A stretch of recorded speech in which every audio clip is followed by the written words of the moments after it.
முருகனிடம் கேட்ட வரங்கள் உடனடியாக கிடைக்க செவ்வாய்க்கிழமையில் என்ன செய்ய வேண்டும் என்பதை தெரிந்து கேளலாம். செவ்வாய் கிரகத்திற்குரிய தெய்வமாக முருகப்பெருமான் கருதப்படுகிறார். இதனால் செவ்வாய்க்கிழமையில் செய்யப்படும் முருகப்பெருமானுக்குரிய வேண்டுதல், பிரார்த்தனை, வழிபாடுகள் நிச்சயம் நிறைவேறும்.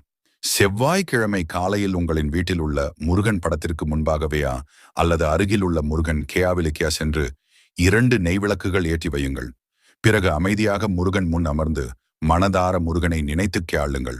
தியாடர்ந்து ஓம் சேலம் சரவணபவ ஸ்ரீம் க்ரீம் க்ளீம் கிளம் சேலம் நமஹா என்ற மந்திரத்தை 108 முறை உச்சரிக்க வேண்டும். அவசரமாக சியால்லாமல் நிதானமாக வியாருமையாக சியாலும் மந்திரத்தின் மீது கவனம் வைத்து சால வேண்டும். இந்த மந்திரத்தை 108 முறை சாலி முடித்த பிறகு முருகப்பெருமானிடம் உங்களின் வேண்டுதல் அல்லது எது நடக்க வேண்டுமையா அதை சாலி பிரார்த்தனை செய்து கேளுங்கள். முருகப்பெருமான் உங்களின் கேயாரிக்கையை நிச்சயம் நிறைவேற்றுவார் என